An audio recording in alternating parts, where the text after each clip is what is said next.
Hey everyone, welcome back to my YouTube channel. ఈరోజు మీ అందరికీ అంటే చాలామంది నేర్చుకుంటారు బట్ ఇడియమ్స్ ఇలాంటివన్నీ వొకాబులరీస్ గుర్తుంచుకోవడంలో కొంచెం డిఫికల్టీగా ఫీల్ అవుతారు. సో నేనైతే ఒక ఎగ్జాంపుల్తో పాటు ఎక్స్ప్లెయిన్ చేయాలనుకుంటున్నాను. This is a sample video. First ఒక 5 ఇడియమ్స్ని అయితే నేను ఎక్స్ప్లెయిన్ చేస్తాను చాలా తక్కువ టైంలో. సో వీడియోని అయితే స్కిప్ చేసేయకుండా చూసేయండి. Okay, let's start the video. First వచ్చేసి a bad hair day idiom. Meaning వచ్చేసి a day on which everything seems to go wrong. అంటే మీరు ఆ రోజులో ఏం చేసినా సరే అంతా రాంగ్గానే వెళ్తుంది, కరెక్ట్గా అస్సలు వెళ్ళట్లేదు. ఇక్కడ ఈ ఇమేజ్ చూసారా? సపోజ్ మీరు ఒక ఆఫీస్లో వర్క్ చేస్తున్నారు అనుకోండి. మీకు మీ మేనేజర్ ఒక వర్క్ అయితే ఇచ్చారు మీకు, బట్ మీరు ఎంత ట్రై చేస్తున్నా దాన్ని సాల్వ్ చేయలేకపోతున్నారు, కంప్లీట్ చేయలేకపోతున్నారు. అలానే కాదు, ఆ రోజులో మీరు ఏ పని చేసినా కూడా అలానే అవుతుంది. ఇలా ఒక ఇమేజ్తో పాటు మీరు దాన్ని రిలేట్ చేసుకుంటే ఈజీగా గుర్తుండిపోతుంది. So sorry, a bad hair day, a day on which everything seems to go wrong.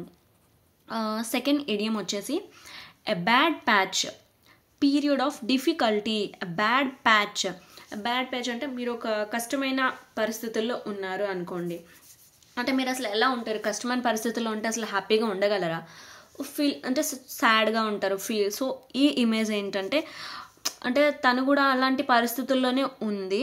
And ఆ ఇమేజ్ మీకు ఏం కనిపిస్తుందంటే తను ఆ పరిస్థితుల్లో ఉంది అని తెలియజేస్తుంది అనమాట.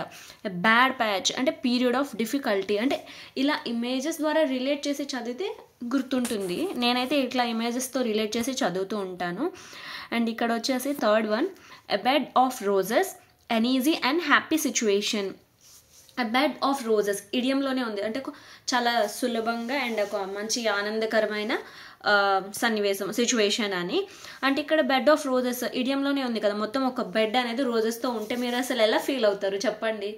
ఒక బెడ్ మొత్తం రోజెస్తో ఉంటే మీరు ఎలా ఫీల్ అవుతారు? హ్యాపీగా ఫీల్ అవుతారో లేదో? So that's it, very simple. And వచ్చేసి fourth one, a bee hive means a busy place. A bee hive మొత్తం ఒక తేనెటీగలు అంతా ఒక దగ్గర ఉంటే అవి చాలా గుంపులుగా వెళ్తుంటాయి. అంటే ఎప్పుడు కూడా బిజీగానే ఉంటాయి, సింగిల్గా ఉండవు. అంటే మొత్తం ఒక గుంపులుగా ఉండి ఒక బిజీ ప్లేస్ అని అనొచ్చు కదా. మనం వెళ్ళినా కూడా అది చాలా డేంజర్. సో అలా రిలేట్ చేసుకోవాలన్నమాట. సో ఎ బీ హైవ్ అంటే a busy place. Last and fifth one, a big draw means huge attraction. అంటే ఎ బిగ్ డ్రా అంటే ఒక పెద్ద, అక్కడ చూసారా పైనుంచి water falls and also rainbow.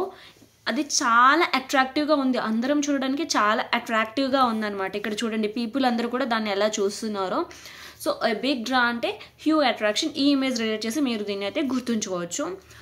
So ఇది ఈరోజు వీడియో. చాలా తక్కువ టైంలో అంటే నేర్చుకోవచ్చు, ఇలా మీరు ఈజీగా గుర్తుంటాయి. This is just a sample video. మీకు ఈ వీడియో నచ్చినట్లయితే ఈ విధంగా మనము సిరీస్ని అయితే కంటిన్యూ చేద్దాం. సో ఈ వీడియో మీకు నచ్చిందని అనుకుంటున్నాను. టోటల్ 5 ఇడియమ్స్ అయితే ఎక్స్ప్లెయిన్ చేస్తాను, అది కూడా చాలా తక్కువ టైంలో. And so that's it for today. ఈ వీడియో మీకు నచ్చినట్లయితే don't forget to like, share and subscribe. See you in the next video. Bye bye.